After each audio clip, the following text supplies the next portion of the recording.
Fala galera, sejam todos muito bem-vindos a mais um episódio do Triângulo Nerd Podcast. Estamos aqui reunidos novamente para falar sobre Velozes e Furiosos, mais especificamente sobre os filmes 5, 6 e 7, em segmento da nossa cobertura desta grande franquia, em preparação para o lançamento do 10º filme no dia 18 de maio. Aqui quem fala é o Rafa, estarei hosteando o episódio de hoje, mas antes de mais nada, chamarei meus amigos para se reintroduzirem a vocês, começando por ele. Chega mais, Lucas. Fala galera, eu sou o Veloz. Oh shit, here we go again. E eu estou aqui para apresentar mais esse programa para vocês. Chega mais, Bruno. Fala galera, eu sou o Furioso e eu gostaria de dizer que dependendo do 8 e do 9, talvez eu não vá assistir esse filme no cinema. E novamente agora com a bancada reunida e esses meus colegas de coração rancorosos e fechados para esta incrível e maravilhosa franquia do cinema, iniciaremos os nossos comentários falando do 5º filme, Velozes e Furiosos, Operação Rio.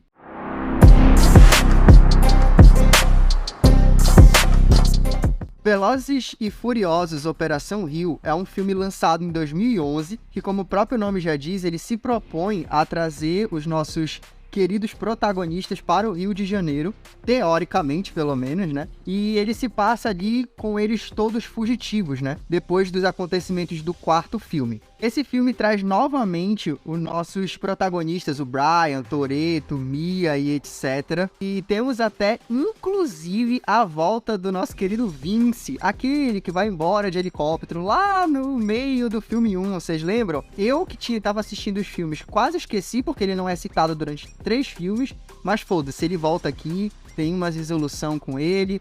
E temos também a introdução do nosso querido Hobbs, Dwayne The Rock Johnson, bem como a policial Helena, que são personagens que vão retornar em outros filmes da franquia. Mas, sem mais delongas, vou trazer aqui meus colegas para iniciarem os comentários. Lucas, fala pra mim, cara, o que você achou sobre esse 5º filme da franquia? Você que tá assistindo pela primeira vez, né? A partir do 5º filme, você nunca tinha assistido. Então fala aí o que você achou, como foi essa sua primeira experiência com Velozes e Furiosos Operação Rio. Cara, eu gostei do filme, achei bem divertido, na real. Mudou bastante a dinâmica do filme. Eu tinha falado sobre isso no episódio passado. Eu acho incrível como o Justin Lin, ele é realmente um camaleão na direção. Como ele muda muito de um filme pro outro. E pra mim, nesse filme, ele sabe se aproveitar bem do cenário. Mas eu quero começar falando justamente sobre isso. A forma dele dirigir, eu gosto de como ele aproveita o cenário, mas ele não sabe fazer uma boa cena de luta, uma boa cena de ação. A gente vai ver mais na frente, quando a gente for comentar sobre o 8º filme. Errou! De como eu gosto das cenas de ação, mas como elas são repetitivas. Já o Justin Lin, ele não repete tanto as mesmas cenas de ação, ele traz criatividade e inovação nessas cenas, mas ele não sabe dirigir elas. Fica muito ruim de você saber acompanhar, de saber o que tá acontecendo. Em algumas cenas é meio corrido, a câmera treme bastante, talvez ele quer fazer ali uma movimentação com a gente como se a câmera estivesse acompanhando os personagens e acaba ficando meio confuso em alguns momentos. Mas o cenário, principalmente o cenário do Rio de Janeiro, eu nunca tinha olhado pra uma favela daquele jeito. E quando os protagonistas eles vão correndo ali, fugindo e meio que usando os prédios como escada ali, vai pulando de sacada em sacada. Cara, aquela cena é muito boa. E, cara, Velozes tá cada vez mais doido, né? Sabe-se lá o que vai acontecer nos próximos filmes, né? Quem sabe daqui pros próximos filmes, eles vão estar, sei lá, pulando de prédio em prédio no carro, né? Vai que. Nossa. E tu, Bruno? Também tá assistindo pela primeira vez, né? A partir do 4º, na verdade. E aí, como é que foi a tua experiência assistindo pela primeira vez Velozes e Furiosos Operação Rio? Galera, eu queria dizer assim que dificilmente o nosso amigo Rafa, ele erra nas suas indicações e mais uma vez ele não errou. A franquia de Velozes e Furiosos pra mim acabou no 3º filme. Eu comecei a assistir os filmes do 4º ao 9º, que eu vou ver ainda, né? Por causa do nosso podcast. Mas fiquei muito feliz, me diverti muito assistindo. O que me deixou meio triste nesse 5º filme é que em outros filmes, que a gente vai falar mais à frente, a caracterização e o ambiente do filme, ele é bem real. Enquanto que ele traz pro Rio, Ele traz uma coisa bem rasa, assim, pra dizer assim, olha, Brasil, a gente tá citando vocês aqui no filme. A caracterização dos personagens, tanto do vilão, quanto dos personagens da policial, ou até mesmo das pessoas da favela, é muito ruim, não tem nada a ver com o nosso Rio de Janeiro. Eu não sei de onde eles tiraram que tem um deserto no Rio de Janeiro, nunca vi esse ponto turístico lá, mas assim, tirando uns leves erros aí, que eu acho que é uma coisa que eles melhoram depois nos outros filmes, em relação à ambientação e poder falar daquela cultura, né, que eles não fizeram tão bem aqui nesse quinto filme. O filme, ele é bom, ele é divertido, ele tem uns furos de roteiro, assim, como a gente conversou aqui em off, que é questão de motivação, mas assim, eu me diverti e sorri, na verdade, basicamente todo o filme falando, eu não acredito que eles estão fazendo isso. Então, são cenas muito divertidas, até mesmo bem charlatonas. E é isso, cara. É um filme divertido e obrigado aí, Rafa, pela indicação. Cara, eu posso pedir emprestado aqui só um pouquinho o papel do meu querido Lucas e ser o polêmico desse episódio, porque eu confesso que eu tinha uma memória muito melhor do 5. Eu já assisti, e olha que eu já assisti o 5 mais 2 vezes, assim, 2 ou 3 vezes, antes de eu assistir agora, né? E eu tinha uma memória melhor dele, cara. Eu confesso que dessa vez, não sei se também, de repente, depois de ter assistido já 2, 3 vezes, né? Ele tá perdendo impacto, a cena de ação no final ali, ela perde o glamour dela, não sei. Mas eu confesso que eu não gostei dele tanto quanto eu lembrava de ter gostado outras vezes. Também pode ser eu ficando velho, né? Afinal, das outras vezes eu assisti muito adolescente, 14, 15 anos, etc. Então, nessa idade a gente tende a ser um pouco mais deslumbrado, principalmente com filmes de ação. Mas eu confesso que esse não me pegou tanto quanto os outros. Ainda que eu acho que ele tem 2 elementos que são muito importantes para a continuação da franquia. Um em especial, que o Lucas até mandou aqui uma mensagem no nosso grupo, né? Quando ele tava assistindo, falando que aí foi o momento que ele hypou o filme, que é quando reúne a família, né? Quando reúne o grupo, que é uma das melhores coisas do filme, que é levada para os outros filmes em sequência. O 7, o 6, o 7, o 8, o 9, ele novamente traz essa questão da reunião do grupo, onde meio que cada um tem um papel específico a ser cumprido. No 6, eles até tiram um sarro com isso um pouco, mas a gente vai chegar lá. E eu acho esse elemento muito legal, de verdade. Eu acho que é aí que tá a força do Velozes e Furiosos, porque, querendo ou não, foi uma coisa que eu já sabia, mas eu reafirmei, reavendo, né, agora pra gravar esses episódios aqui no podcast, que a força dos Velozes e Furiosos são os personagens. Ah, Lucas, tu quer dizer que são personagens incríveis e maravilhosos? Não, não são. São personagens normalmente bem unidimensionais, no máximo bidimensionais ali, quando muito, mas são personagens extremamente carismáticos. E as interações deles costumam ser muito boas, costumam funcionar muito e prender a gente no filme, sabe? Carregar a gente pela jornada deles,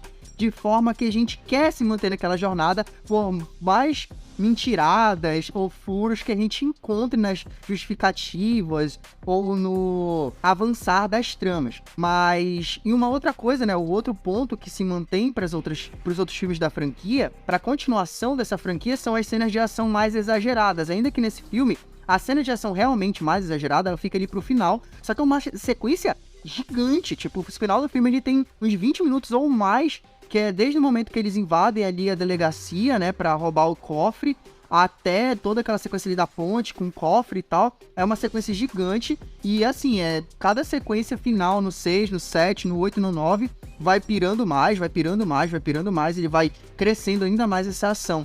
E são 2 elementos que são introduzidos com mais força no 5. Como a gente falou, o 4 foi uma transição, ele tinha alguma coisa desses elementos, mas eles chegam realmente com força aqui no 5, né? E aí é onde também a gente traz o retorno de diversos personagens, o Tej do segundo, a dupla ali de mexicanos também do segundo, a Gisele do quarto, o Han do terceiro e do iniciozinho do quarto, o Vince do primeiro filme, e etc, etc. Só quem não volta é o bichinho lá que foge com a Letty, né? Como o próprio Bruno disse. Ninguém sabe o nome e parece que nem a franquia lembra que ele já existiu. Mas, enfim, Lucas, o que você tem a comentar um pouco mais aí sobre o quinto filme? Pô, mas você acha que as cenas doidas estão pro final do filme, cara? Primeiro de tudo, aquele comecinho de filme que eles vão assaltar ali o trem, vão fazer o roubo ali pro Vince, que tá intermediando ali pra eles conseguirem ganhar o dinheiro, agora que eles estão foragidos no Rio, e eles começam uma sequência de ação, por quê?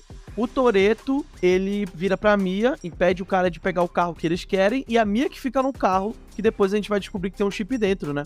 E a Mia pega, em vez de continuar e seguir o Vince, né, pro destino, ela dá as costas e vai embora. Aí começa a cena de ação. Nisso, o Brian se joga no caminhão. Aí começa a loucura de Velozes e Furiosos. Ali eu falei, não, aqui Velozes assumiu o que é. Entendeu? Por quê?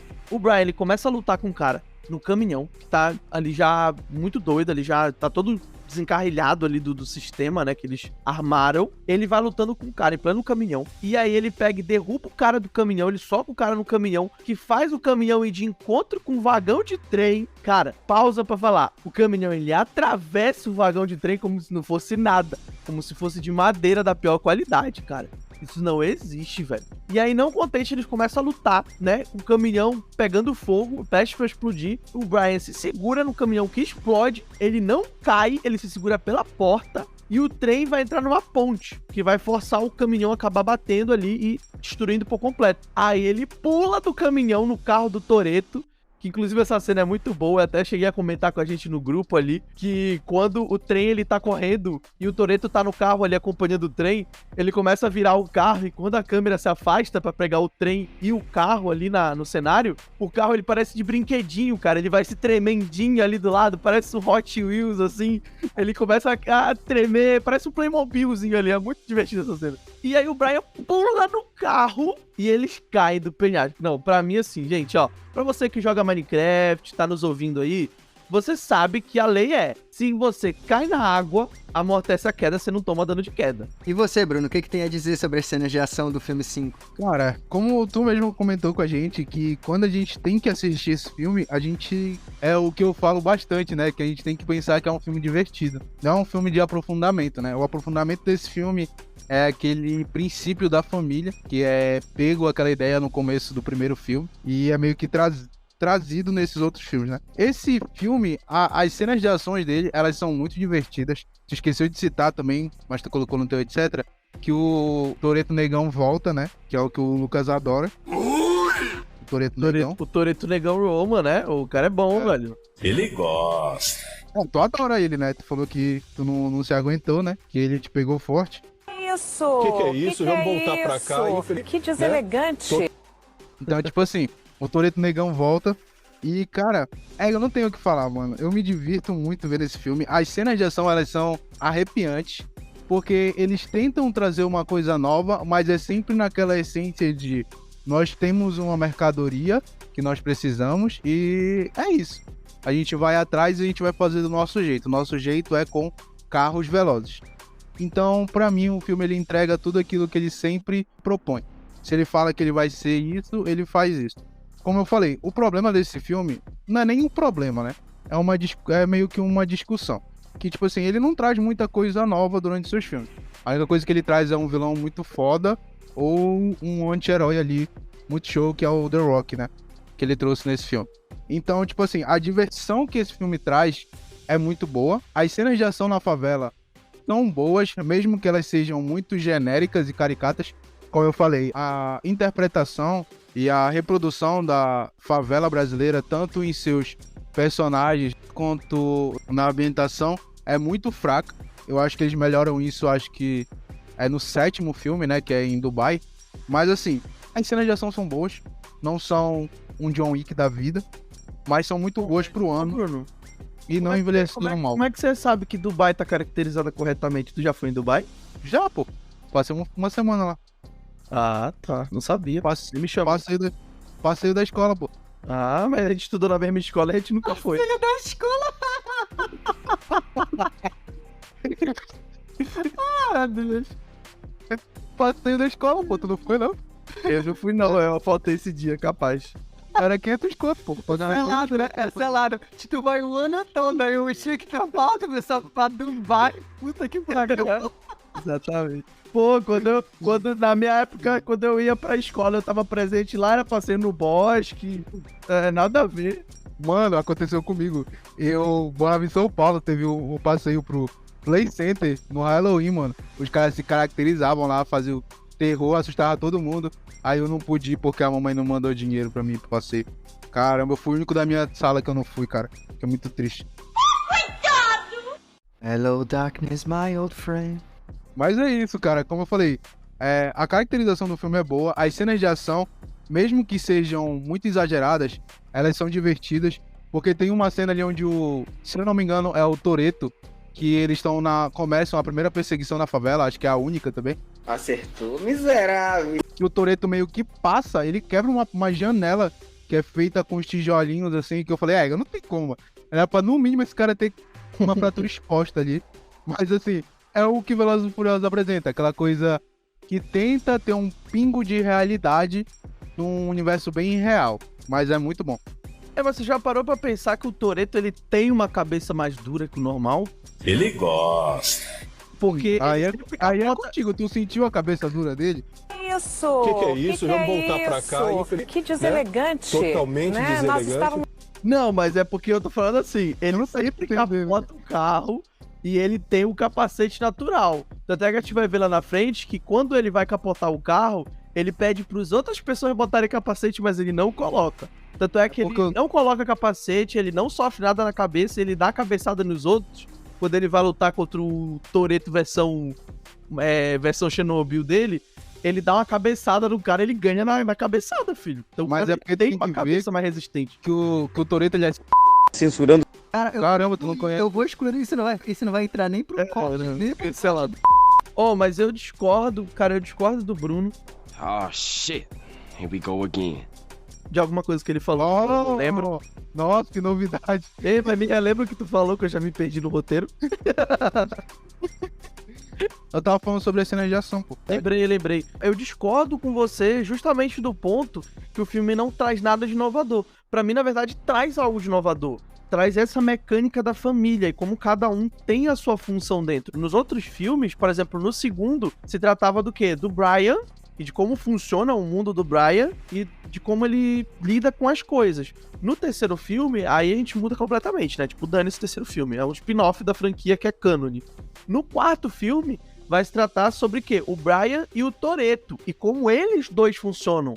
Agora, nesse quinto, a gente vai saber como funciona a família, entre aspas, né? Aqui que a gente tem realmente a introdução de como cada um precisa fazer tal coisa, como um é o mecânico, o outro é o hacker, o outro é o tagarela, alívio cômico, como até citado depois nos outros filmes, né? Então cada um tem a função, e eu acho que isso que é legal de Operação Rio, porque realmente, como o Rafa citou, ele traz essa inovação, como cada um vai ter o seu papel. E o quinto filme, inclusive, ele serve também como uma espécie de introdução, não, uma transição juntamente do quarto.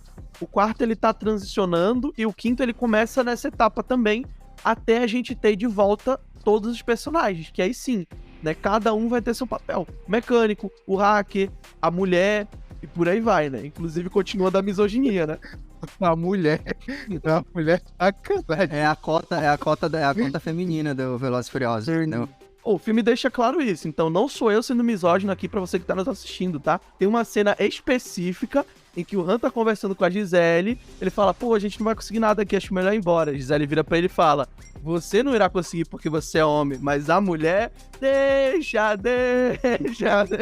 E começa Mas a é tocar muita sacanagem isso, mano. Sabe porque eu achei que foi uma descaracterização total? Porque não colocaram a Gal Gadot com fio dental ali naquela cena, mano. Era pra ela estar de fio dental ali, porque todo mundo sabe, todo brasileiro sabe, que nas praias do Brasil, dificilmente as mulheres usam aquelas tangas ali que ela tava usando. Cara, pegando esse gancho do Bruno e algumas coisas que ele já falou em relação justamente a essa caracterização, é uma das coisas que pra mim, até por ser brasileiro, né, pega muito no filme e que me incomodaram muito mais hoje do que me incomodaram antes. Beleza, é Velozes e Furiosos, a gente pode dizer que, cara, não dá pra esperar uma caracterização super fiel e tal, mas eu acho que hoje eu acabo me incomodando muito mais. E assim, são coisas bestas mesmo, mas são mulheres na praia que usam alcinhas, né, de biquíni, o biquíni grande, tipo, que não faz o menor sentido, porque tu quase nunca vê isso no Brasil. A caracterização ali da favela, dos personagens da favela, o próprio Bruno citou, não tem um negro na favela, sabe? Tipo, só a mulher que é parceira ali do Vince, né, que é a esposa do Vince. Enfim, tipo, algumas outras coisas relacionadas também ali à questão musical. Tipo, o único momento onde eles usam realmente uma coisa mais história, você fala, pô, isso aqui é música brasileira, é justamente nessa cena que o Lucas citou, que ela sai caminhando e toca ali acho que é meio que um samba com bossa nova, não sei exatamente qual é aquele ritmo, mas é algo que tu identifica como algo bem brasileiro, assim. Então, ainda beleza, tem músicas em português do Brasil, né? Mas tu vê, por exemplo, não tem atores brasileiros, basicamente. Eu acho que aquela personagem ali da favela, né?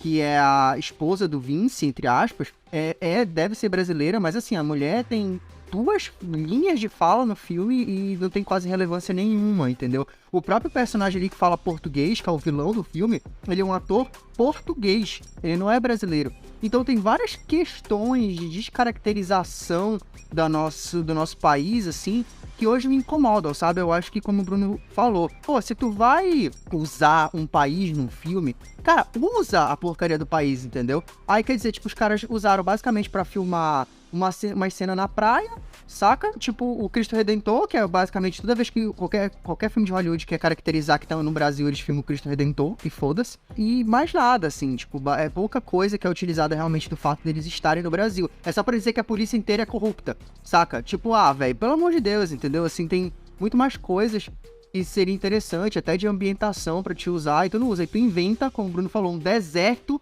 com uma linha ferroviária no meio do Rio de Janeiro. Vá se lascar, bicho, pelo amor de Deus. É exatamente isso, entendeu? Tipo, parece que quando o pessoal falou assim, olha, bora botar no Rio, porque vai dar um hype. Provavelmente eles falaram assim, olha, os brasileiros, eles gostam muito de Velozes e Furiosos. Bora fazer um filme lá? Aí o pessoal, bora. Mas o problema dos americanos é que eles não têm aula de geografia. Então, tipo, toda vez que eles falam do Brasil, eles pensam como se todo o Brasil fosse um mexicano. Eles não dão nenhuma pesquisada assim no Google, velho, pra ver como é os brasileiros. Porque, como tu citou, é muito descaracterizado o nosso Brasil lá. E é uma coisa que me incomoda. O filme, ele é divertido, ele tem cenas de ação boa, ele tem uma história agradável, mas assim, cara, a descaracterização do Brasil nesse filme é muito grande, e eu acho que isso deve ser apontado até pela crítica. Eles não pesquisam sobre outros povos. Eles não botaram um brasileiro ali, a atriz que seria a policial brasileiro, brasileira, no caso, desculpa, ela nem parece brasileira. Quando eu vi ela, eu falei assim, cara, isso não tem nem cara de uma mulher brasileira. Deixa eu pesquisar aqui, eu fui ver, ela nem é do Brasil, ela é de Porto Rico, sei lá de onde ela é, mano. Mas não tem como, entendeu? Tipo, parece assim que realmente eles só quiseram pegar aquele hype do Rio. Mas isso não tira o filme ser bom. Mesmo que ele tenha essa falha gigantesca, o filme ainda é bom. Sobre isso eu discordo um pouco de vocês, cara. Eu não sou tão chato quanto a isso, porque é um filme antigo, cara. É um filme de 2011. Tipo assim, o Brasil, ele não era tão visto lá fora por N outros motivos. Não que a gente seja hoje incrivelmente visto lá fora, mas o Brasil, ele é uma terra muito desconhecida em águas estrangeiras, de certa forma. Principalmente se a gente for levar 2011 em conta, que parece... Pro Cristóvão Colombo. Parece pouco tempo atrás. Mas, cara, de 2011 pra cá a gente evoluiu muito a humanidade, principalmente na questão da internet, enfim. Então, tipo, eu acho que o filme, ele tenta, ele se esforça até. Por exemplo, na cena em que o Hobbs, ele entra na favela e ali tu vê que realmente eles pegaram uma galera brasileira. Aparece ali uma galera... Não. Sim, aparece uma galera. Não aparece nenhum negro na favela. Aparece alguns negros. É todo mundo... Cara. Não aparece, cara. Eu tô falando de negro de verdade. Negro descendente de africano. Ali só aparece latino mesmo. Gente com a pele bronzeada. Não tem negro. Se tu quer fazer uma caracterização de um ambiente, que você dê pelo menos uma estudada. Porra, os caras estavam no Brasil. Custavam eles irem lá na favela e ver como é. Ou chegar e falar assim, olha galera, bora ali, eu dou R$200 só pra vocês aparecerem num filme ali, rapidinho, 10 minutos, 5 minutos de tela, pronto, cara. Eu achei que pareceu, a tua eu não fui tão chato quanto a isso, tá ligado? A tua caracterização, ela pode ser diferente da minha, mas eu já vi vários filmes. Se tu vê Cidade de Deus, tu pode ver ali que literalmente tem toda uma caracterização. Tudo bem, é um filme brasileiro, mas ali o pessoal soube fazer pessoas que moram na favela, soube caracterizar aquele ambiente. E eles não fizeram isso, mano. Não tem como chegar e falar... Mas é um outro ponto de vista, entendeu? É um outro ponto de vista, cara, é uma outra direção, é um outro roteirista, mas é isso que eu tô falando. Tu pode chegar e falar que tu viu alguma coisa, mas isso aí não tem nem como eu respeitar a tua opinião. Porque em nenhum momento ali aquela favela parecia uma favela brasileira. Porque aquilo ali não tinha nem um pouco da essência da favela do Brasil, cara. É isso porque eu acho que Operação Rio não é pra falar sobre o Rio. É pra eles se aproveitarem da localidade. Em relação a isso, eu até entendo que tu possa pensar dessa forma. Tu tem todo o direito, mas a caracterização em relação às favelas do Brasil está totalmente desfigurada ali, mano. Não tem como tu dizer que aquilo ali é uma favela brasileira, entendeu? Estadunidense fazendo filme pra estadunidense em 2011, basicamente. É isso, cara, entendeu? Eles não é nem que seja um desrespeito, mas é o que eu falo.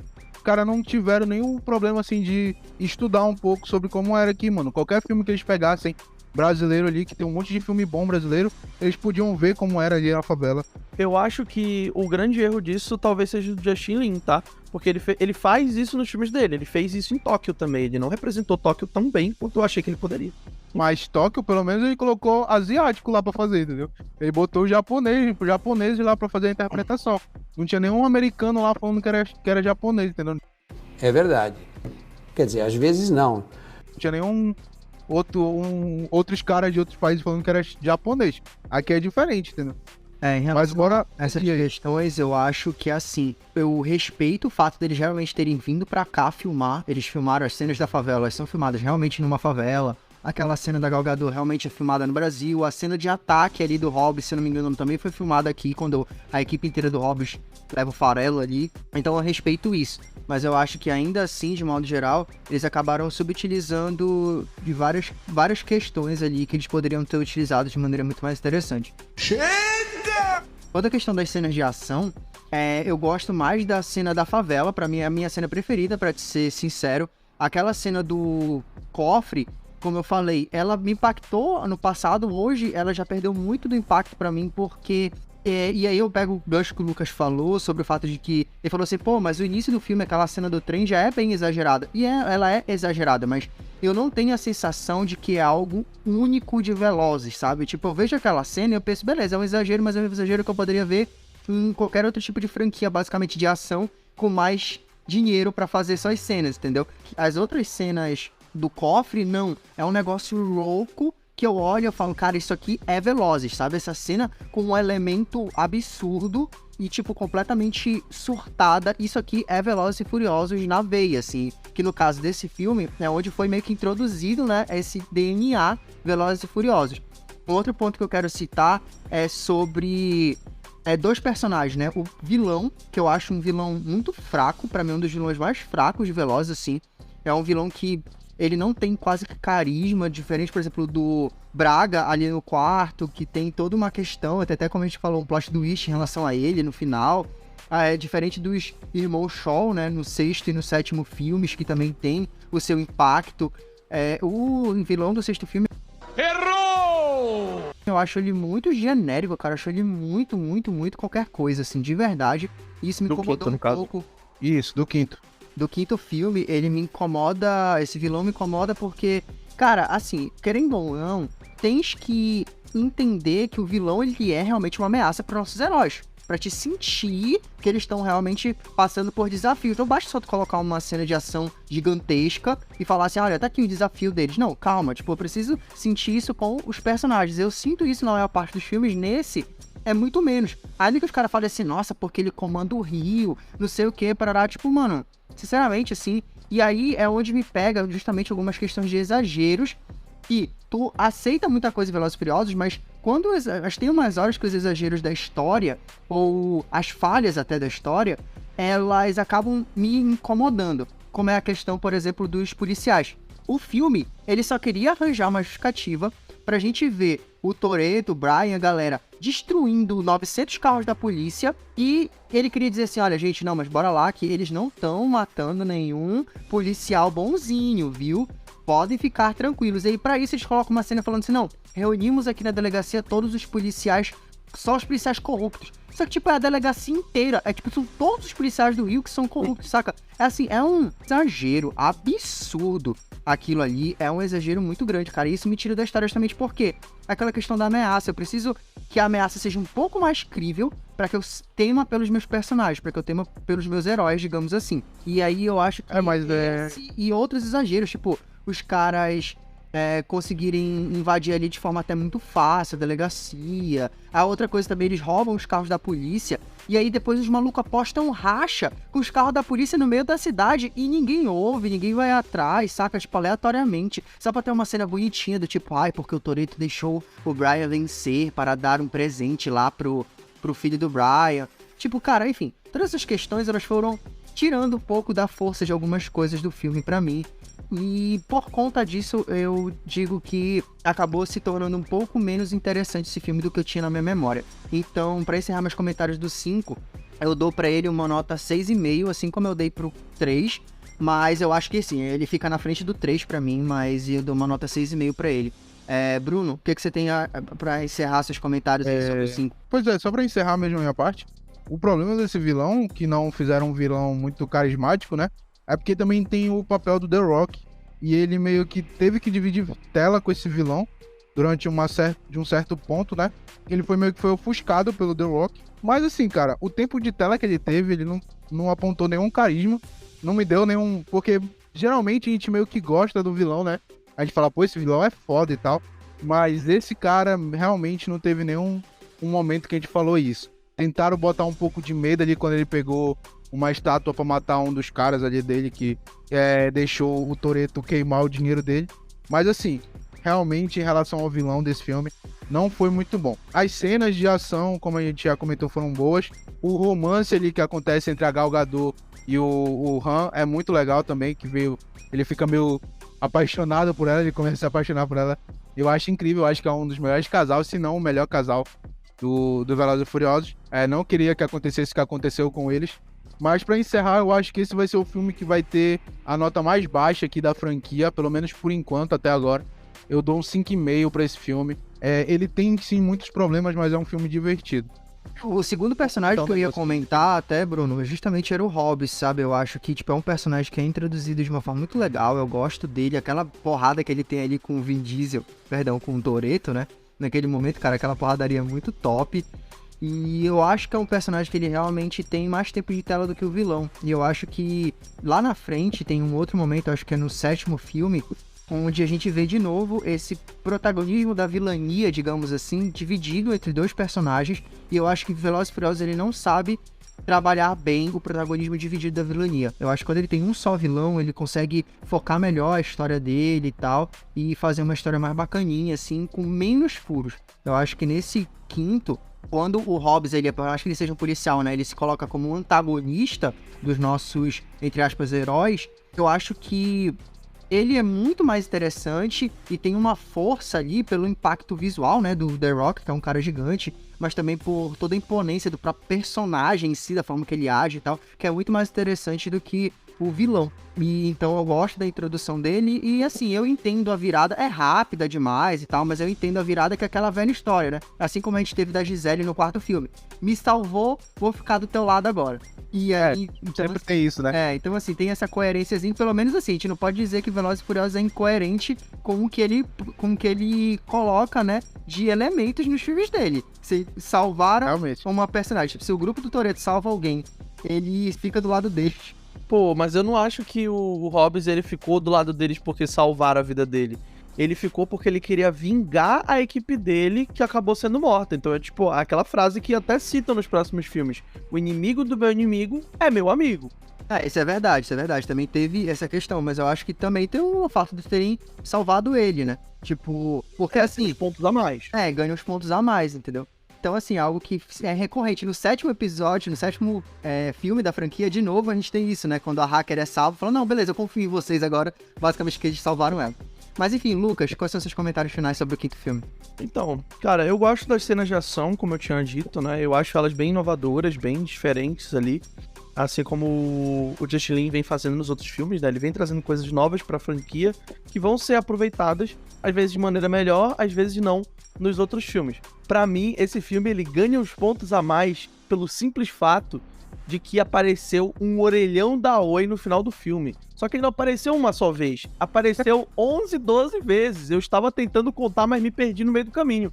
Porque a cena final de perseguição do cofre, em certo momento, eles refilmam a mesma cena na mesma rua e o orelhão, ele tá no mesmo lugar. Inclusive, ele é destruído várias vezes conforme eles vão destruindo as ruas com o cofre. Então, por causa disso, vai subir um pouquinho mais minha nota aqui desse filme, tá bom? Mas é aquilo, amigo. Eles já queriam mostrar que a Oi ia cair, que a Oi ia falir, por isso que ela foi vendida hoje. Exatamente, é quase Simpsons, né, de Velozes e Furiosos. Começou ali, pô. Então por isso a minha nota pra esse filme é 6 de 10, tá? Então, seguindo com a nossa cobertura aqui, vamos falar agora de Velozes e Furiosos 6.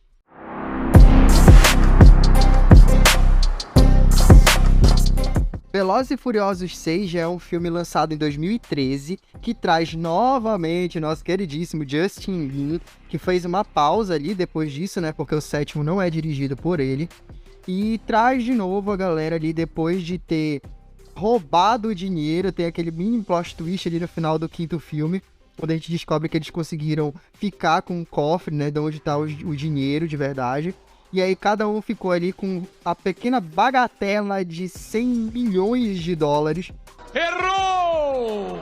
E aí... 10 milhões. Cada um não, cara. 10 milhões. Cada um não. 10 milhões pra cada, pô. 11, né? 11 na real, né? 11. Não, na verdade 10, porque deram 10 pra mulher do Vince. Verdade. E aí cada um, então, corrigindo aqui, ficou com uma bagatela de 10 milhões de dólares, né? Se bem que, assim, depois nos outros filmes parece que foi muito mais, né? Porque, misericórdia, o Roman, por exemplo, o maluco fez... Parece que Ele fez nascer uma árvore de dinheiro, assim, certeza, sabe? Ele plantou dinheiro. Mas é porque você tem que ver que ele trabalhou, obviamente, com uma rede segura de corretora. Inclusive, pausa para o nosso merchan aqui, a rede corretora... Brincadeira. Patrocina a gente aí que a gente faz aqui o seu ad, aqui o seu anúncio aqui no Triângulo Nerd. Ele ficou rico porque ele investiu em bitcoins, pô. Ele é esperto. Naquela época o bitcoin estava barato, entendeu ainda?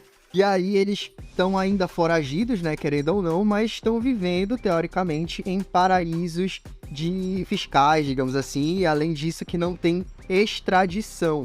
Só que aí, no final do quinto filme, numa cena pós-créditos, ficamos sabendo que, como a personagem, a Angélica, né, nossa querida, acho que é a Angélica, a personagem ali, a Angélica não, a Mônica, personagem do segundo filme, retorna aleatoriamente naquele topete belíssimo da Eva Mendes, falando com o Hobbs e pergunta: você acredita em fantasmas? E vemos ali que Letty está viva, ao contrário do que a gente foi levado a acreditar no quarto filme.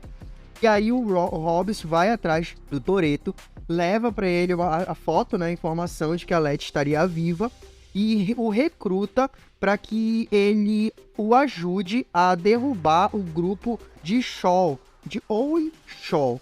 É uma galera que ele já tá perseguindo ali há muito tempo, mas ainda não conseguiu derrotar, né, ainda não conseguiu prender. E aí, dessa forma, para recuperar a Letty, né, para confirmar se é ela realmente, para recuperar ela para a família, e, querendo ou não, também para ajudar o Hobbs a capturar o Owen, a trupe de Dominic Toretto, Brian O'Connor e companhia se reúne novamente em troca também da anistia. Eles seriam anistiados de todos os seus crimes depois que eles conseguissem entregar Owen Shaw para Hobbs. É um tropo bem batido já, né? Até bem comum, assim, da gente ver em filmes de ação e tal, a galera que se une, porque tem dois objetivos, mas os objetivos são meio que incomuns, e normalmente envolve uma ligação familiar ou emocional com algum personagem do outro grupo que eles estão enfrentando, etc.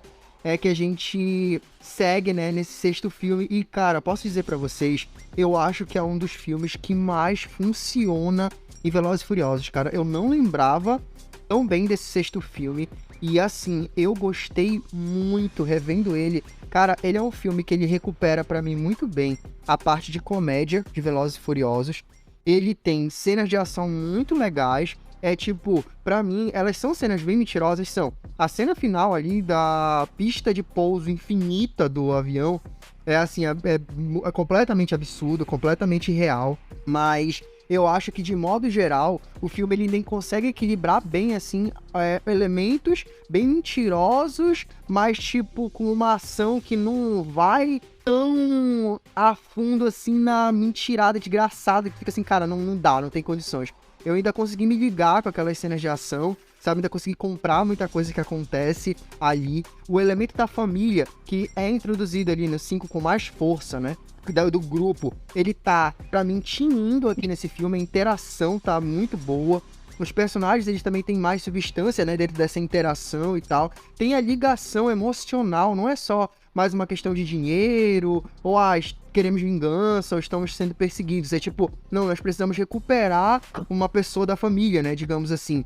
E eu acho também que tem uma desculpa muito mais interessante do que, por exemplo, do quinto ou do sétimo filmes, pra o Hobbs e o Toretto trabalharem juntos, sabe? Então, tudo isso, cara, eu acho que funciona. Todos esses elementos que muitas vezes estão presentes, sim, nos outros filmes, mas eu acho que aqui é onde eles estão funcionando, assim, de forma muito mais orgânica, sabe? Tá uma engrenagem bem lubrificada, assim, rodando bem direitinho, entendeu? Então eu gostei, cara, eu gostei muito de ter revisto esse filme. Eu não lembrava de gostar tanto dele, mas hoje, cara, eu confesso que eu tô gostando pra cacete desse sexto filme. Mas, enfim, passando aqui pros meus colegas. Lucas, comece, qual é a sua opinião sobre esse sexto filme? Pô, eu gosto desse filme, principalmente pelo fato de que eles realmente, como você falou, eles dão uma desculpa pro Hobbs meio que fazer parte da equipe. Eles dão uma boa introdução aqui pro Hobbs entrar pra equipe. E aí eles começam toda naquela dinâmica que eu acho que não precisava existir, de trazer a Letty de volta. Eu acredito que o roteiro ele tenta fazer isso pra dar uma motivação um pouco maior ali, claro, pro Toretto ele poder voltar ativa de certa forma, ele poder ter algo pra ir atrás. Só que ninguém chega a questionar se de fato é uma armação ou não. Tem um momento ali em que o Brian ele fala: eu trabalhei na polícia, eu fazia isso o tempo todo, eles estão brincando com a sua mente, eles estão te enganando, eles estão forjando a imagem, etc.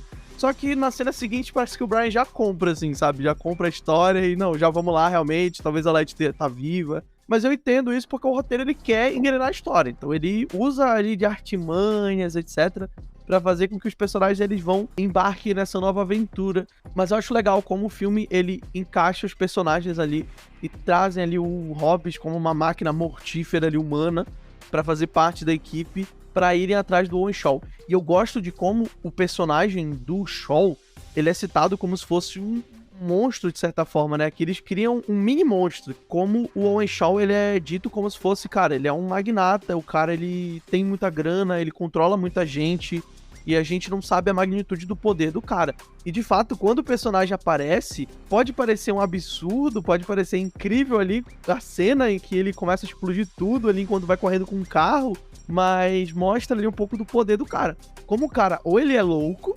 completamente doido, piradinho da cabeça, ou ele tem um plano muito bom, que é a prova de falhas.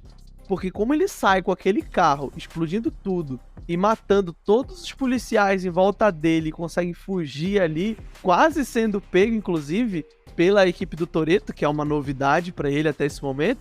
Cara, aquela cena é muito boa, porque realmente tu mostra ali o poder do vilão, tu traz um vilão, como a gente disse no filme passado, que tem um poder, que ele tem a imponência dele, ao mesmo tempo que tu traz sequências de ações muito boas, e tu inclui ele a equipe no meio, fora que tu retoma a Letty de uma forma que eu achei até meio fraca ali, meio jogada, como ela só se encaixa aqui pra ser encontrada rapidamente, mas eu entendo que talvez retomar uma trama da Letty aqui fora a parte ia tomar muito tempo de filme, ia tornar o filme cansativo, visto que o filme já é meio cansativo aqui, Velozes já traz um filme de 2 horas pra você, que é uma coisa nova pra mim, eu achava muito legal, inclusive eu comentei com os meninos, eu achava legal a dinâmica de 1h30, 1h40 que os outros filmes traziam, e esse filme tem 2 horas, já é bem arrastado em alguns momentos. Se trouxesse uma trama da Letty, um drama ali pra ela, fora a parte, ia ficar maior ainda, então eu acho que tá bom ali do jeito que botaram ela, meio jogado mesmo, mas funciona meio que pro filme, né? Então é isso. Cara, tu sabes que eu acho até bem justo, assim, bem sincero, bem orgânico o jeito que eles inserem a Letty, assim, pra Velozes e Furiosos, né? Porque ela volta meio que sem memória, e assim, ela não volta a estar com a equipe até o final do filme mesmo e tal, e ela faz umas coisas com o Owen, assim, que tu fala assim, mano, tipo, morre uma galerinha ali naquelas ações do Owen, entendeu? E ela do lado deles e tal, e assim, eu acho que dos poucos momentos onde a gente vê os nossos heróis, né, ou algum dos nossos heróis, fazendo uma coisa deliberadamente, sem o roteiro tentar fazer nenhuma ludibriação e tal, que tu olha e fala assim, meu amigo, tá bom de prender, né, esse pessoal aí, ou essa pessoa e tal. Então eu acho até bem justo, cara. Pra ser sincero, eu não tive muito esse incômodo que tu sentiste, não. Claro, levando em consideração que é Velozes e Furiosos. Mas, enfim, e tu, Bruno? O que tu achas aí do sexto filme? O que tu achaste? Cara, o sexto filme ele é apenas uma cópia do 2 ali. Falaram assim, galera, bora tentar trazer a Letty de volta e fazer uma história bacana. Aí os caras, bora, qual é o filme que a gente gosta? O 2. Ah, então bora meter essa história aqui e tal. Só que a gente adiciona o The Rock, adiciona um vilão mais foda, e eu acho que fica bom. Aí eles falaram assim, eu acho que fica bom. Aí todo mundo falou, deve ficar. E ficou ficou muito bom. O filme, ele tenta ser novo, trazendo ali algumas coisas novas, ele consegue, mas ele traz aquilo que ele colocou no 2, que é pegar os nossos protagonistas, né, a nossa trupe, oferecer para eles uma anistia ou a informação de alguém e botar ali meio que os vilões, né, que não são vilões, para fazer o trabalho da polícia. E eles conseguem fazer isso de uma maneira orgânica, natural. A franquia, ela sempre apresenta isso, meio que buscar os Velozes e Furiosos ali, né, para fazer o trabalho da justiça no lugar da polícia, porque aparentemente eles são bem mais preparados, como eles já estavam naquele mundo ali da perseguição de carros, da exportação de mercadoria, do roubo de mercadoria. Cara, eu achei muito eficiente. O vilão que é apresentado, diferente do quinto, ele é um vilão carismático, é um vilão que ele te prende na tela, que ele te deixa, dá aquele ar de tensão, ele mostra ali a sua ideologia, ele mostra ali os seus pontos, ele tem ali o confronto dele interno com o Toretto, que ele meio que fala pro Toretto que o Toretto tem uma fraqueza, e como ele conhece a fraqueza do Toretto, ele pode acabar com ele facilmente, mas o Toretto vem com aquela frase icônica que ele traz sempre em todos os filmes, que é a família, e ele fala pra ele: você não sabe no que você está mexendo, nunca mexa com a família de um homem. E eu acho isso muito legal, tanto que essa frase é até citada no próximo filme.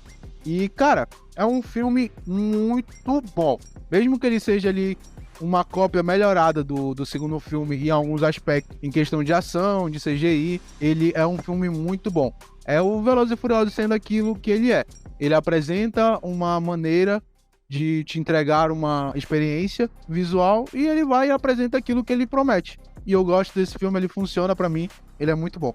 Eu gosto de como, nesse filme, por exemplo, eles trazem uma boa desculpa pra gente ter, pra equipe ter um orçamento ali pra gastar. Então, tipo, eles têm os carros, eles têm onde conseguir. É uma coisa que no quinto filme eu achei uma falha muito grande, porque é tudo muito fácil. Eles só conseguem as coisas. Precisamos de uma cópia do cofre. Toma aqui uma cópia idêntica ao cofre que a gente tem que arrombar.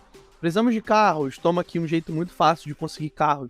Sabe? Então o roteiro aqui, ele meio que tenta trabalhar, de certa forma, em como os protagonistas e a equipe vai conseguir ter meios. Nesse caso, a gente tem a polícia. O Hobbs, ele tá trabalhando juntamente da polícia, junto com a equipe do Toretto, pra pegar o Owen Shaw. Então a gente tem um certo orçamento ali, um teto de gastos meio que.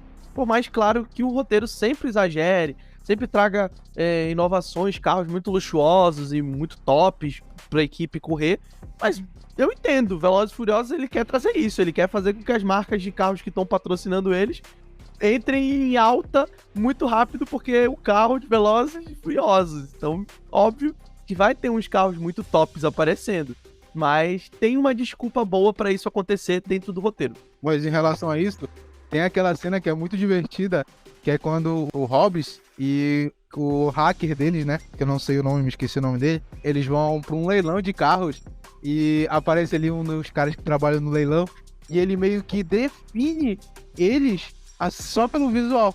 E é incrível, é muito engraçado, porque ele olha pro policial ali, pro The Rock, e fala assim: olha, pela sua tua postura, pelas roupas que tu veste, tu é apenas um policial e tal, tu deve ganhar 50 mil por ano, então vocês não tem que estar aqui. Aí corta, aparece uma cena ali, e depois já aparece eles no prédio, assim, que eles estão fazendo ali o trabalho, com acho que 90% dos carros do leilão, sei lá quantos carros, e aparece aquela cena maravilhosa, que eles começam a mandar o cara tirar a camisa, tirar a calça, que eles meio que se vingam do cara. Mano, é muito divertido essa cena. O tom de comédia desse filme é muito bom.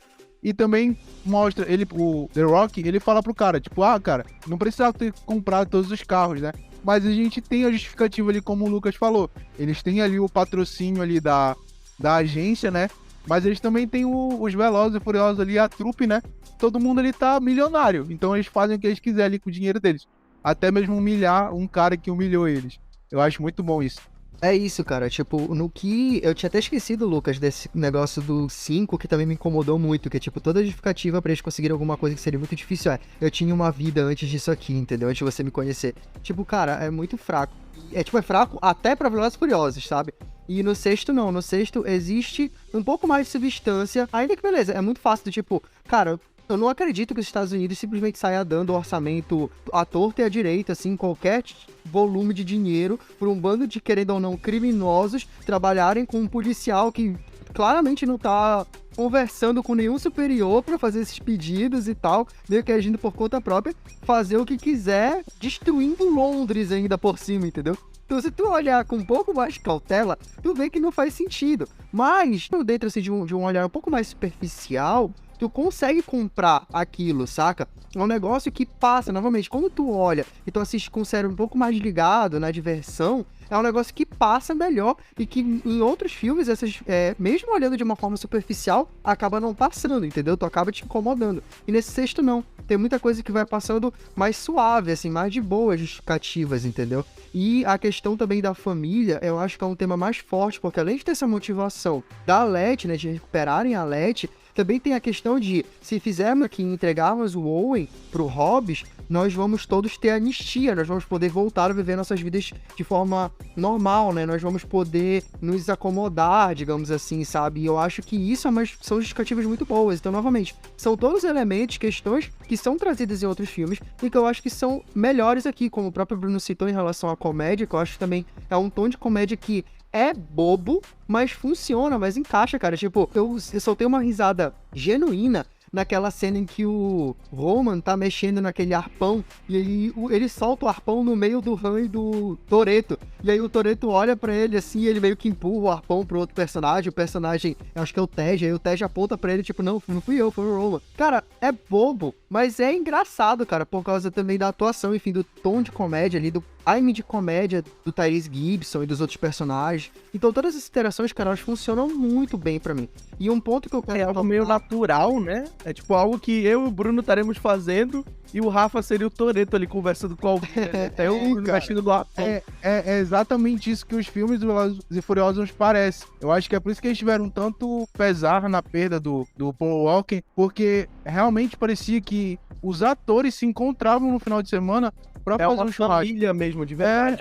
Eles eram amigos, assim, entendeu? Parece que era tipo um triângulo nerd ali fazendo filme. E um ponto que eu quero citar em relação às cenas de ação é que eu cheguei a uma conclusão assistindo esses 7 filmes, né? Revendo esses 7 filmes, que é o seguinte. Eu acho que Velozes e Furiosos, ele funciona muito melhor quando ele traz elementos absurdos em cenas de ação. E, por favor, coloquem em termos aqui o termo controlado, tá? Que eu vou colocar, mas assim... em cenas de ação um pouco mais controladas do que quando ele traz cenas de ação por completo absurdas. Vou explicar. A cena de perseguição ali no 5 na favela. Ele usa muito bem a favela, um dos poucos momentos onde ele usa aquela estrutura que, tipo, o fato de estar no Rio de Janeiro, estar numa favela e tal, e ele usa aquela coisa ali, aquela estrutura de favela, pra fazer uma cena de perseguição de tiroteio muito bacana. É nesse sexto, ele também, ainda que assim, no quinto, né, ainda que seja meio absurdo, tipo, os caras pularem de um prédio, de uma casa pra outra, cai no telhado, os cacete, e eles se encontram, e outra, gente, é a favela, cara, tipo, é capaz das pessoas que moram na favela se perderem naquele lugar, saca? Mas os caras que nunca tiveram ali, eles se encontram facinho.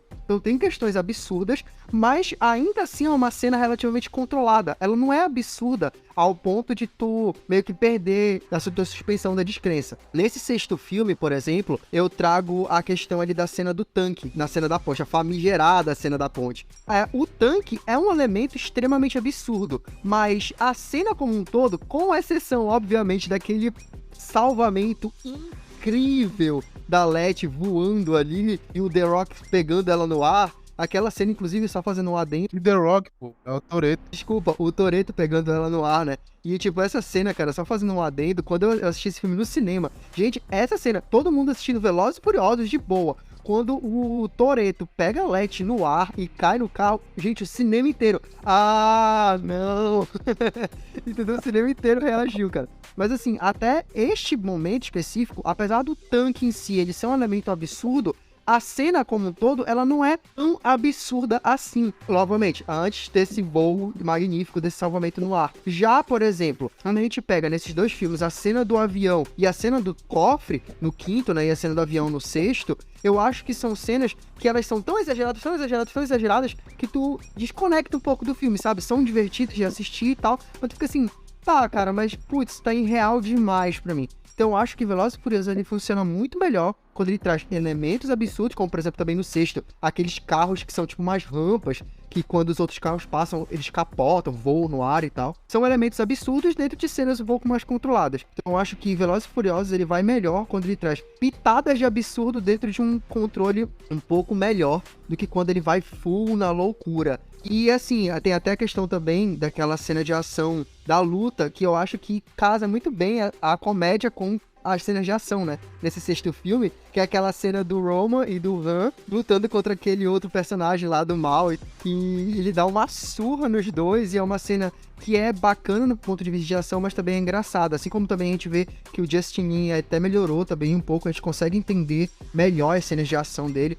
Então assim, cara, de modo geral, esse filme pra mim é um dos que mais funciona. Tem plot twist também. Cara, quem é que tava esperando? Eu não lembrava que aquela policial era do parceira do Owen Shaw. Nossa, essa cena é muito boa. Ele vira, você vem comigo, amor. Aí todo mundo olha pra LED achando que é pra ela. E a policial voa. Aí eu, caraca, que isso? Muito foda isso. É muito foda. Os plot twist do Velozes e Furiosos é bom, cara. É isso, tipo, até o plot twist, cara, ele funciona melhor aqui do que outros filmes estão, de verdade. Eu não lembrava que eu gostava, que esse filme era tão bacana, ou talvez eu nunca tivesse percebido isso, mas eu dou uma nota 7,5 pra ele, assim como eu dei pro 2, e assim, me desculpem meus colegas se vocês não concordarem comigo, mas eu considero ele ainda um pouquinho acima do 2, porque eu acho que o elemento da ação tá melhor, né, até por uma questão temporal também, que ela é muito mais bem feita, e o elemento da família, ele é muito mais interessante, ele é muito mais vigoroso aqui, porque no outro a gente tinha meio que só 2 personagens ainda de quem a gente tem uma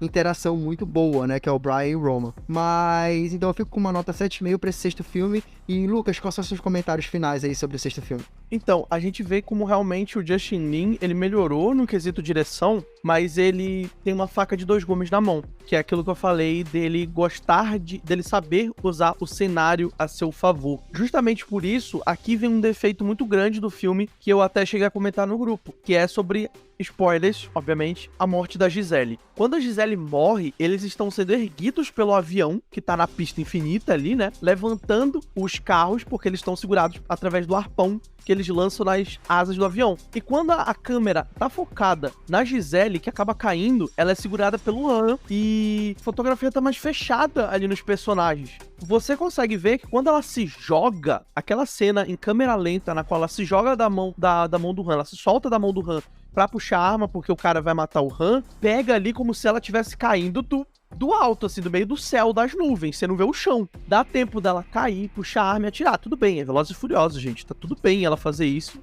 E dá tempo dela fazer tudo isso e matar o cara. Até eu entendo. Só que quando o Justin Lin, ele quer mostrar o cenário e ele abre de novo a câmera e mostra o cenário como um todo, cara, o carro, ele tá no chão, sendo arrastado e soltando faísca. Ou seja, a Gisele literalmente só se jogou do carro, capotou e não morreu. Só que os personagens, eles olham entre si e dão ela como morta. Pra mim, ali, ela não morreu. Claramente, ela não morreu. Mas o filme dá a entender que isso eu acho um furo não, né? Mas uma fraqueza justamente da direção do Justin Lin. Quer aproveitar o cenário como um todo e acaba falhando nesse cenário da câmera. Mas tem cenas de ações muito boas, realmente, como o Rafa falou. Aqui, Velozes e Furiosos, ele se entrega à loucura, de certa forma, principalmente na cena final ali, na perseguição, que o Toretto, ele entra no carro, ele sai destruindo o avião inteiro, e ele sai pela frente do avião, dentro do carro, destruindo o avião. Ali é loucura o filme, por completo. Mas eu acho que, pra mim, eu discordo muito do Rafa a respeito dele ser melhor do que o segundo filme. Discordo bastante, porque pra mim, Velozes e Furiosos, ele é um filme no segundo,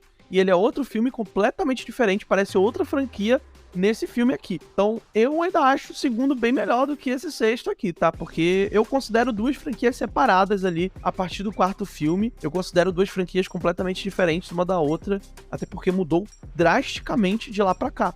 Mesmo sendo antigo, etc., mas é bem mais pé no chão, se é que pode-se dizer isso de Velozes e Furiosos, no segundo filme do que nesse sexto. Mas ainda é um filme bom. Dito tudo isso, minha nota pra esse filme é um 7 de 10. Esse filme é muito bom, realmente. E você, Bruno? Traga lá seus comentários finais sobre o sexto filme. Cara, como eu falei, o casal que é o Han e a Gal Gadot, eles são dos melhores casais do filme, se não os melhores.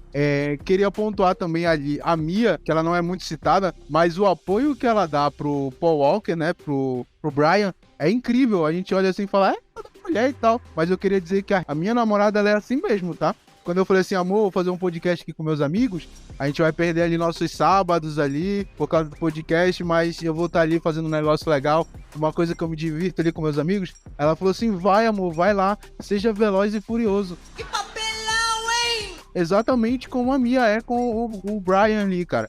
Então eu queria dizer assim que é muito incrível assim, a Mia, como ela é incrível pro Brian, e o casal ali do Han com a Gal Gadot, que eu não sei como é o nome dela ali, no coisa. Gisele. Mas assim, a Gisele, obrigado, amigo. Mas assim, eu não gostei dela ter morrido, eu preferia que ela tivesse continuado viva e a namorada do Vin Diesel morta, a Letty, sei lá como é o nome daquela diaba.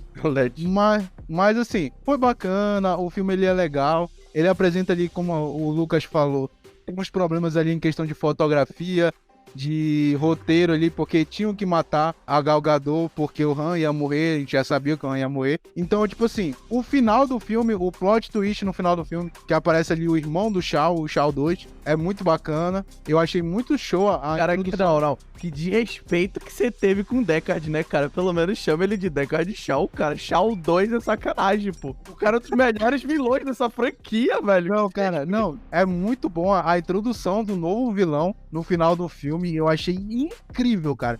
Foi uma das melhores introduções que eu já vi de vilão no filme. Foi, assim, uma coisa que me fez não ficar tão furioso, assim, com a morte do Han. Mas, assim, no seu geral, como o Lucas falou, ele é bem parecido com o 2, de uma maneira melhorada, até porque ele é um filme mais atual. Mas eu não sei se ele é melhor do que o 2. Eu acho que eu teria que assistir um em sequência do outro pra comparar. Eu vou manter a minha nota em relação à franquia. Eu acho que o único que vai tirar uma nota mais baixa seria o que a gente comentou anteriormente. E eu vou dar uma nota 7. Porque, como eu falei, os filmes são muito divertidos. Eles têm ali os seus pontos e eles mostram o que eles querem mostrar. Toretto, você ainda não me conhece. Mas vai conhecer. Mas vai conhecer.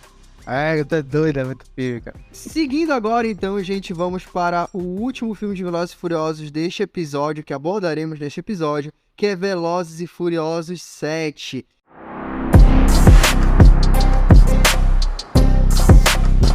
Aquele Velozes e Furiosos que tem uma carga emocional pesadíssima, porque foi durante as suas filmagens que o nosso queridíssimo Paul Walker veio a falecer num acidente de carro, ironicamente, né? Mas o filme ele foi lançado em 2015, ele foi dirigido pelo nosso queridíssimo James Wan, não sei quem mais é fã dele, mas pra mim esse homem nunca errou na vida dele, em nenhum filme que ele fez, ou pelo menos nenhum que eu tenha assistido, e eu considerava esse o melhor filme da franquia. Reassistindo, eu percebi que realmente a questão emocional por trás do filme, até hoje, se não me engano, ele é o que mais arrecadou da franquia, ele arrecadou 1 bilhão e poucos, ele foi o primeiro filme da franquia que passou o 1 bilhão de bilheteria, e ele foi recheado dessa carga emocional, né, da questão de terem terminado as filmagens com a ajuda dos irmãos do Walker, de ter toda aquela música que, nossa, belíssima, inclusive, aquela cena final, me adiantando um pouquinho, mas enfim, aquela cena final deles ali é uma das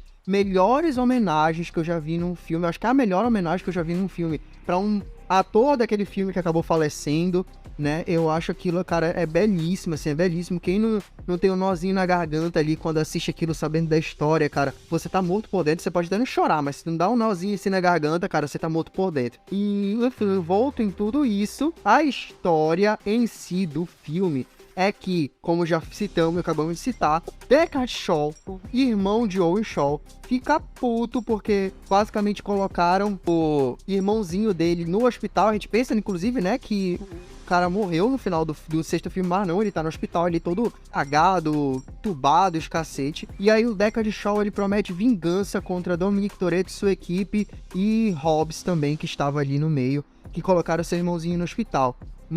Ele mata o Han, né? A gente descobre não. É introduzido, é inventado a partir do final ali do sexto, que foi ele que matou o Han. E aí ele manda ali também pro Dominic Toretto uma caixa com um belíssimo presente, que é uma bomba, explodir a casa do Dominic, tentar matar ele e a família, mas não dá certo. Também temos ali toda uma questão envolvendo o Brian, o arco do Brian, tentando se adaptar a uma vida de civil, digamos assim, sem os tiroteios, sem toda a treta veloz e furiosa. E assim, o filme, querendo ou não, ele tinha, né, toda essa questão emocional que ela extrapolou o roteiro e veio pra vida real, né? Começando pelo Bruno, não vou nem dar minhas opiniões primeiro, vou começar pelo Bruno. Bruno, você também que assistiu pela primeira vez esse sétimo, já sabia, né, de toda a história, obviamente, que o Paul Walker tinha falecido durante as filmagens, etc e tal. O que você achou do filme? Quais são os seus comentários iniciais sobre esse sétimo filme? Cara, eu já não queria assistir esse filme quando saiu. Eu não queria assistir esse filme justamente porque o Paul morreu. Quando eu soube da morte dele, eu me emocionei, eu chorei quando ele morreu, mesmo que eu não tenha visto o filme, porque não é como se eu considerasse ele alguém da família, mas eu sou uma pessoa muito emocionada, assim, em questão de empatia. Então eu fiquei muito triste ao ver as publicações, as coisas que aconteceram, toda aquela comoção, toda aquela tristeza. Aí eu não quis ver o filme. Eu vi o filme agora por causa do nosso podcast e já vi meio com um aperto no coração. Eu até comentei com o Rafa, que o Rafa foi lá no trabalho. A minha namorada, pra quem não sabe, ela dorme primeiro do que eu. Quando eu chego em casa, ela praticamente já tá dormindo, porque eu trabalho à noite. Aí eu vejo o filme de madrugada, assim, e eu meio que me levantei da cama, fui pro banheiro pra mim poder chorar no final do filme, pra mim não acordar ela, porque realmente eu chorei no banheiro vendo o filme, entendeu? Porque o final do filme, porque é muito emocionante. Mas assim, as minhas primeiras impressões do filme é aquilo que eu falei. É um vilão que ele foi muito bem apresentado, diferente do sexto, não, perdão, diferente do quinto, ele é um vilão muito bem apresentado, o cara foda que é aquele ator que faz o Shaw, e cara, a primeira luta dele com The Rock é uma luta incrível, tem toda aquela emoção, tem aquela cena do Paul Walker no carro assim, que parece que ele vai correr, e do nada ele tá levando o filho dele pra creche, e ele não sabe como abrir a porta da minivan. E é muito divertido, porque meio que parece que ele tá meio triste de levar aquela vida, mas ao mesmo tempo parece que não, parece que ele só tá um pouco entediado, que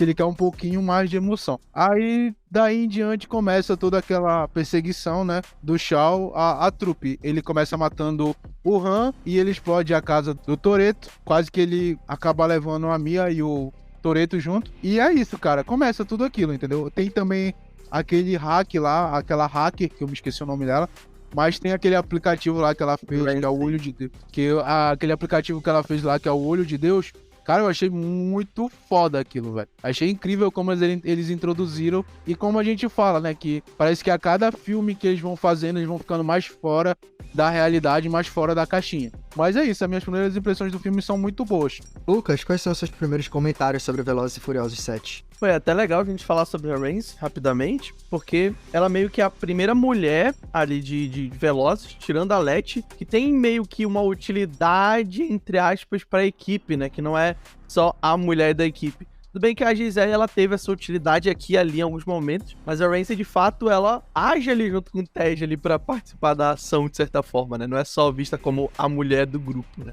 Mas eu gosto bastante de Velozes e Furiosos 7. Talvez ele tenha diálogos expositivos demais ali em alguns momentos.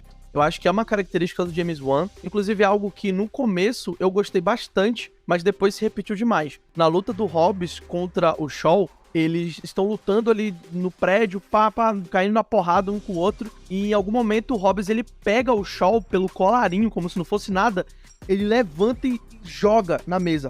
Pum, no melhor sistema WWE ali que o The Rock tá acostumado a fazer. E a câmera, ela acompanha, dando um giro de 180 graus ali, mais ou menos, enquanto ele joga o cara na mesa, e aí depois o Shaw, puxa uma faca ali, corta as pernas do Hobbs e dá um chute nele quando ele cai pra trás e cai numa cadeira, e a câmera gira novamente ali acompanhando a queda dele. Isso eu acho muito legal, porque dá até uma sensação ali, você tá sentado ou tá deitado assistindo o filme, parece que você tá caindo junto ali com o ator.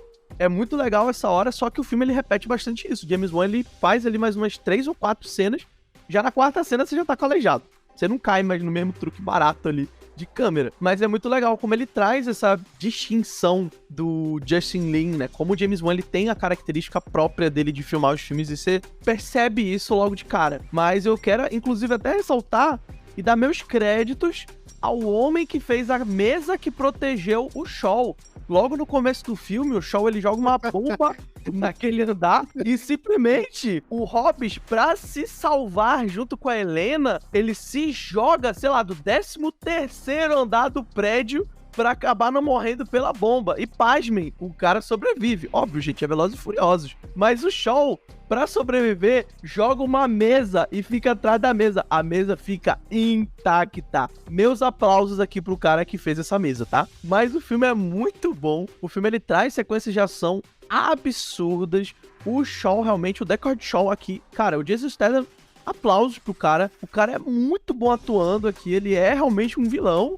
Legal que ele geralmente aparecia mais como um herói, né? O cara que perseguia e tal, o cara durão, meio que um duro de matar 2.0 ali, de certa forma. E aqui como vilão ele se encaixa bem, cara. Ele tem uma cara de mal, realmente. Eu nunca tinha reparado isso, até assistir Velozes e Furiosos. De mal, do caso de vilão mesmo, né? E ele consegue trazer cenas de ações muito boas, falas muito boas até, né? Tipo, ele não é tão engessido ali pelo roteiro. Inclusive algumas cenas que provavelmente o Rafa vai querer falar aqui, né? De você achou que isso era uma briga de rua? Mas enfim, o filme ele é muito bom. Ele talvez ele deixe um pouco de lado a comédia pra trazer mais essa ação bizarra que é Velozes e Furiosos. Mas talvez eu acho que seja uma característica do James Wan que tá dirigindo aqui. Cara, eu confesso que assim, eu revendo esse filme, eu não gostei tanto dele, né, quanto eu gostei da primeira vez. Como eu falei, eu acho que a primeira vez tinha toda aquela carga emocional que influenciou.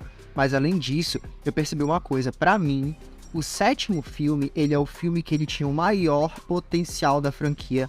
E ele foi, digamos assim, esse potencial foi jogado fora por ser Velozes e Furiosos.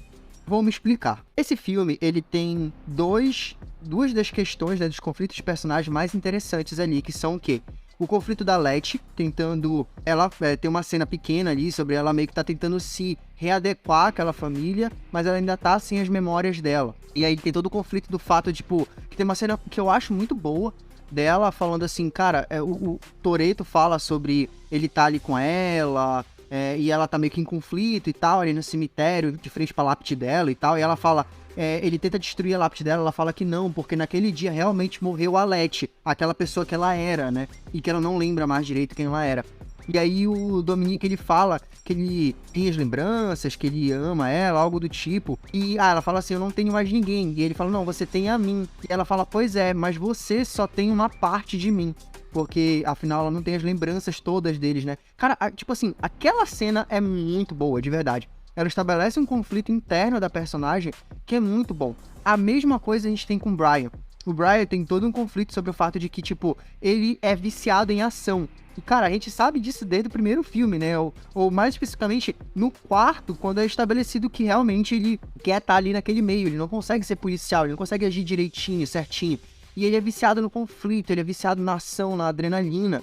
E ele tem que entrar ali, meio que se adequar a uma vida de civil, né? Como a gente falou, tem que ficar ali numa vida de subúrbio, né? Com a família dele, cuidando da esposa, né? Ajudando ali a Mia nos afazeres domésticos, levando o filho pra escola, etc. E ele sente falta da adrenalina. Isso também é um conflito muito legal. A mesma coisa a gente fala do vilão. O Deckard Shaw, ele é um ótimo vilão, porque ele é um vilão que ele tem a carga emocional mais interessante, ele tá lutando pela família. Ah, cara, ele tá lutando de um jeito muito torto, sim, porque o irmão dele era um problema do filho da puta, ele também é, etc e tal.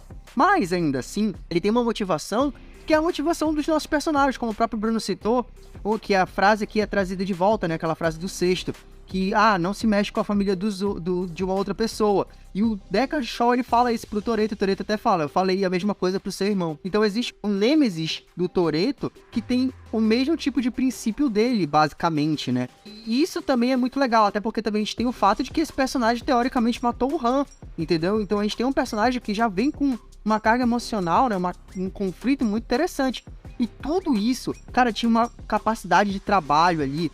Se a gente visse o Shaw meio que caçando, meio que um por um, se a gente visse, se Velozes e Furiosos tivesse, por exemplo, coragem de matar pelo menos mais um dos seus personagens ali, tendo, de repente, essa questão, por exemplo, se o Deckard se aliasse com algum outro tipo, já que a gente vê que o Owen, no sexto filme, meio que tava trabalhando com Braga, né, do quarto filme e tal, de repente, se o Deckard se aliasse ali com algum outro bandido pra ajudar ele, no caso, claro, pra gente ter mais minions, né, pra serem mortos e pra terem cenas de ações grandiosas e tal, e ali, de repente, o Toretto e a família sendo caçados, sabe? E aí, de repente, precisando recorrer depois ao Hobbs pra combater o Shaw. Cara, eu acho que seria um conflito, seriam questões muito mais legais. Se o filme, ele tentasse manter esse escopo mais minimalista. Só que o problema é Velozes e Furiosos. E aí, ele não quis manter esse escopo minimalista. Ao contrário, o que ele faz? Ele mete um outro vilão ali, assim, que...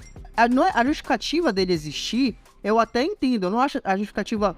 É fácil, é simples, mas não é tão porca como a gente vê em outros momentos. Então a justificativa ali, de que onde a gente vê o personagem do Kurt Russell, né? É o Sr. Nobody, o Sr. Ninguém, que chega e fala, olha, Dominique, eu posso te ajudar a pegar o Deckard, se você me ajudar a conseguir esse negócio aqui dessa hacker e tal, a gente vai ter que salvar a hacker pra pegar esse sistema aqui de... Sistema de hackeamento dela e tal, de espionagem, né? E aí, se você me entregar isso, eu te deixo usar pra encontrar o Deckard. Acréscimo desse personagem, do Sr. Nobody, tem todas as cenas de ações gigantes ali. Eu gosto, apesar de que eu gosto da introdução, né, da personagem que era amiga da Daenerys, né, em Game of Thrones, mas enfim, da hacker. Eu gosto muito da personagem dela, ela recebe mais atenção ali nos filmes 8 e 9 também e tal. Então, assim, tem coisas legais sim e tal, mas o que me mata nesse filme acho que é justamente isso. É olhar e pensar, cara, esse filme era o filme que mais tinha potencial. Mas essa necessidade do filme de ser maior do que o anterior, ter cenas de ação mais grandiosas e tal, pra mim ele rouba todo esse potencial. E aí todos esses conflitos que poderiam ser muito interessantes, eles são resumidos em pequenas cenas pra que ele dê espaço pra ações grandiosas e tal. Novamente, é legal? Mas ver esse potencial roubado, cara, putz, me chateia muito. Justamente porque, já que Velozes e Furiosos é sobre família, aqui... né, teoricamente é sobre família, né, tem esse subtexto, esse subtema, eu acho que aqui é onde eles melhor podiam ter trabalhado isso e não trabalharam. Mas enfim, Bruno, o que você acha aí sobre o filme? Muito rapidamente, só pra comentar. Pode falar mesmo. Eu sinto que é uma faca de dois gumes. O roteiro, ele introduziu coisas que não eram pra ter e tirou coisas que eram pra existir, justamente por causa da morte do Paul Walker, né? Quando ele faleceu no meio das gravações, praticamente finalizando as gravações, eles tiveram que reescrever o roteiro e incrementar e excluíram algumas outras coisas para dar um final digno pro personagem. O final não, na real. Um motivo de ausência do personagem ou menores aparições nos próximos filmes, ao mesmo tempo em que dá uma despedida digna para o ator que estava fazendo ele naquela brilhante cena final. Então eu acho que talvez eles tenham errado em alguns momentos ali, tendo que tirar um pouco do protagonismo, de certa forma, que o Brian teria no roteiro, talvez a Letty teria no roteiro, enfim. Mas eu acho que essa reescritura do roteiro talvez tenha prejudicado um pouco dessa magnitude aí que o Rafa sentiu falta do filme. Cara, assim, em relação a essas problemáticas do filme, eu achei que foi bem raso, sim, a problemática do vilão. Simplesmente querer se vingar, porque o irmão dele era um filho da puta, mano. O cara queria o quê? Que o irmão dele queria falar, vai lá, mano, acaba com todo mundo, faz o que tu bem quiser, porque quem mexer contigo, eu vou lá e mato, entendeu? Não faz sentido. Tudo bem que é o irmão do cara, lá, tá ali pra proteger, mas assim, não tem uma justificativa boa pra isso. Mas tá bom, né? É aceitável. Mas assim, como eu tava comentando com o Rafa aqui no off, quando ele foi lá no trabalho, cara, aquela parte que o Vin Diesel luta com ele, eu vou explicar aqui. Acontece a primeira cena, onde ele e o Vin Diesel se encontram pela primeira vez, o Shaw e o Vin Diesel se encontram pela primeira vez, e o Vin Diesel puxa, acho que uma chave de fenda, e o Shaw olha pra ele e falou assim, acha que isso seria uma briga de rua? Aí apontou uma metralhadora pra ele. Do nada desce os caras assim, que é do Senhor Ninguém, que é muito bem apresentado. Eu gostei muito da introdução desse personagem, visto que, se eu não me engano, é nesse filme que teve controvérsias entre o The Rock e o Vin Diesel. Errou! Não sei se é nesse ou no anterior, que eles meio que tretaram ali pelo tempo de tela, né? Não, foi só no seguinte, foi no 8º filme, que aí no 9º filme. Hobbs no 8º? Ah, tá, então perdão, desculpa. É porque meio que acontece meio que essa treta entre eles, né? Eu não sei se começou aí porque meio que tiram o The Rock de cena, meio que deixam ele aqui meio impotente pra ele não aparecer muito no filme. Ele só aparece no começo e no final. E umas cenas rápidas, assim, no meio do filme, falando com a filha dele e tal. Só que aí é o seguinte, acontece todo... Na verdade, Bruno, eu discordo contigo. Não foi por causa de conflitos internos, na verdade foi por conta do roteiro. Porque para pra pensar, o Shaw no começo do filme, ele invade a polícia, ele hackeia, e aí depois ele vai lá pra Tóquio, lá na casa do caramba, pra ir atrás do Han, matar tudo ele. Quer dizer, todo esse tempo, pô, não é possível que o Hobbs não pegou o telefone, ligou pro Toretto e falou, tua equipe tá sendo procurada. Então o que o roteiro fez? Ele foi sacando aí, imobilizou o Hobbs, né, deixou ele em coma ali durante o tempo. Magicamente ele acordou essa manhã que o cara já matou o Han, já botou a bomba, etc. Então, tipo, o roteiro foi sacando aí, ele colocou o Hobbs de canto ali justamente pra não dar um furo de roteiro maior, né? Sempre tem um problema, uma problematização assim no roteiro dos filmes do Velozes e Furiosos que a gente deixa passar porque o filme é divertido. Mas assim, continuando falando sobre essa cena do Shaw e do Vin Diesel, que a gente tava comentando aqui em off, que meio que o Vin Diesel puxa a chave de ferro pra brigar com o Shaw e acontece tudo aquilo, quer introduzir o Senhor Ninguém, que acontece uma cena muito divertida também, que ele fala assim, cara, você bebe alguma coisa? Tem uma cerveja belga aqui, não sei se é belga, sueca. Aí o Vin Diesel fala, Corona. Não, cara, eu só gosto de Corona. O cara puxa um balde, assim, do patrocínio da Corona e coloca lá. Aí é muito bacana a interação deles dois, porque tem um momento que ele fala assim, cara, se tu conseguir cumprir essa missão, eu acho que eu vou experimentar a Corona. Aí o Vin Diesel fala assim, tu não sabe que tu tá perdendo.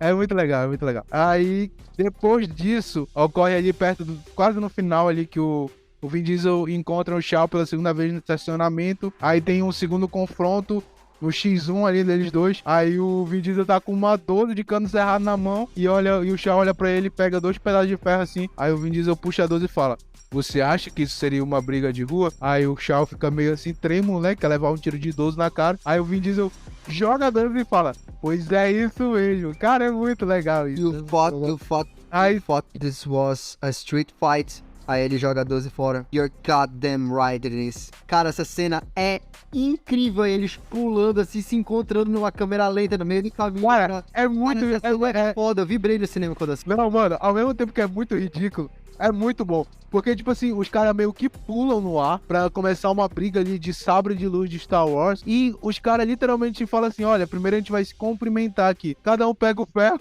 um do outro e bate no ar assim. Ele gosta. Aí depois começa a luta. Sendo que era só cada um mirar na cabeça do outro e pronto, mano. Mas Mano, tá bom. sabe o que é bizarro? O Toretto, ele fica, tipo... Ele toma 1 minuto todo de cena ali. Óbvio que foram horas ali no universo do filme, se preparando, e ele corta a escopeta, ele serra ela, e coloca a bala, e monta o carro e os cacete A4, pra quando eles se encontrarem, ele dá 3 tiros com a escopeta, erra tudo, desce do carro, joga a escopeta fora, dane-se, vamos pra porrada mano a mano, tá ligado? Tipo, o cara se preparou inteiro pra nem usar o bagulho, velho. É toda uma preparação pra porra nenhuma. Fora que ainda tem um furo no filme, que é tipo assim, ele briga com o Shaw, aí acontece aquela cena que eu acho ridículo, que tudo bem que o Toretto, ele tá um pouco mais gordinho nesse filme, ele tá um pouco mais me representando, se eu malhasse o braço e o peito eu ia ficar igualzinho ele, com um buchinho e saliente, aquele buchinho de cerveja, pelo menos faz sentido, já que ele gosta de beber. Pera aí, foi isso que eu ouvi? Bruno Careca vindo aí? Depende, se chegar a 100 seguidores no YouTube, se chegar a 100 seguidores no YouTube, o Bruno fica careca, hein? Careca e branco. Aí... Careca e branco. Vai ficar branco. Hashtag Michael Jackson. Só se o Michael Jackson seguir a gente. Aí, tipo, acontece a cena que eu achei que foi a cena mais ridícula desse filme. Que é aquilo que a gente fala, é Velozes e Furiosos. Que é o tour, acontece meio que os caras explodem ali, o vilão, né, um dos mercenários explodem ali o estacionamento, e o Vin Diesel olha pra ele e fala assim, tá meio que umas rachaduras assim no chão. Aí ele olha pro chão e fala, o problema das brigas de rua é que a rua sempre ganha. Aí o cara pisa no chão, tudo bem que ele tá gordinho, mas o cara pisa no chão e o chão cai, porque tinha umas rachaduras ali, acontece tudo aquilo. Mano, não faz sentido. Se ele desse os 3 pulos ali, acontece tipo uma cena cômica ali dele pular 3 vezes ali, ou uma vez e não acontecer nada, ele tentar de novo ia acontecer. Porra, eu ia rir pra caralho. Mas acontecendo no primeiro pulo ali, cara, é muito ridículo essa cena. Do mesmo momento que ela é divertida. Mas é isso, cara, é isso que o filme é. Ele é longe da realidade, mas ele é muito bom no que ele sempre apresenta, que é aquela loucura do Velozes e Furiosos. Eu vou encerrar logo minha fala sobre esse filme. Eu vou manter as minhas notas, como eu falei, essa franquia pra mim é mais pra gostar, pra emocional, por gostar emocional do que por crítica, só não ali pro 5º filme, e eu dou uma nota 7 também pra esse filme. Deixa eu só botar mais uma aqui que eu esqueci de falar, que é a cena onde o Toretto, ele pega uma mochila de granada, né, que tem que ter aquela parte ali, porque o Toretto, ele tem que dividir o protagonismo alfa ali com o The Rock, e ele joga a mochila com granada no helicóptero e o The Rock atira nas granadas e explodem, acabando assim com o mercenário. Que eu fico muito puto. Um mercenário andando de helicóptero ali nos Estados Unidos, que é um dos países mais desenvolvidos belicamente, não acontece nada com esse cara. Mas tá, tudo bem, é Velozes e Furiosos. Depois disso, todo mundo pensa que o Toretto tá morto, e o Brian meio que desesperado ali, pô, numa cena muito boa, porque eles são irmãos ali, né, naquele filme, mas o Brian meio que desesperado começa a fazer massagem cardíaca e pedir pra Letty fazer boca a boca. Aí a Letty fala, deixa ele, acabou, não adianta. Aí ela começa a conversar com ele. Aí ela fala, eu lembro que a gente se casou, não sei o que. Mano, todo mundo tinha dado o Toretto como morto. Aí ela, eu lembro que a gente casou. E eu lembro que eu jurei que se você morresse, eu ia morrer também. Então se tu não quer que eu morra, volta logo, não sei o que. Eu lembro de tudo. Aí o Vin Diesel que tava morto. Ceninha, velho. Aí o Toretto que tava morto simplesmente fala, até que... Cara, é muito ruim essa cena, cara. Eu acho que essa é uma das piores cenas de toda a franquia, assim, sabe, cara? Mas, assim, é ruim, mas é ruim bom, cara, porque diverte a gente. E é isso, cara. Não vou falar do final, porque eu já falei que eu chorei muito, e é isso. Cara, fazendo os meus comentários finais também, e tentando falar sobre o filme, sobre o que ele é, muito mais do que ele poderia ser, do que eu acredito que ele poderia ser. Eu acho que eu gosto de algumas cenas de ação ali no meio, tipo, eu gosto daquele absurdo do carro pulando de um prédio pra prédio, inclusive eu acho a cena muito bonita. Mesmo pelo CGI, ela é muito bonita, mas toda a questão ali da estruturação, da festa, das mulheres pintadas de dourado e aquelas cores e tal, cara, eu acho muito bonito aquela cena. E aí quando o carro pula, aí tem aquele CGI assim com o solzão brilhando no fundo, refletindo nos vidros, cara, aquela cena é muito legal, é bonita e é divertida de assistir. Tem a cena de brigas ali entre o Hobbs e o Deckard no início do filme, também aquela porradaria é muito legal deles. Tem a cena dele chegando pra tentar pegar o Deckard, né? E aí é quando a gente descobre que o Deckard se aliou com aquele mercenário. Então tem, claro, os carros pulando de paraquedas, que é uma das cenas mais engraçadas do filme por causa do Roman. Aquela cena é muito legal, a comédia funciona bacana ali. Que é uma criticazinha que eu tenho, acho que a comédia, por exemplo, aqui não funciona tão bem quanto ela funciona no 6, mas tem seus bons momentos de comédia ainda assim. Então, assim, eu acho que tem boas cenas de ação, tem algumas cenas de ação que são legais. Eu acho que a filmagem, como o Lucas falou, eu acho que ela tá melhor. Eu gosto mais da filmagem do James Gunn. Do James Gunn, viajei, perdão. James Gunn. Eu gosto mais da filmagem do James Wan. Ela ainda é bem picotada, mas ela é menos picotada do que a filmagem do Justin Lin. Então tu entende um pouco melhor a ação, de modo geral. E tem umas firulas também de câmera. A câmera lenta, na cena que a gente citou, do Toretto contra o Deckard. A cena do giro, né, da câmera, que o Lucas citou.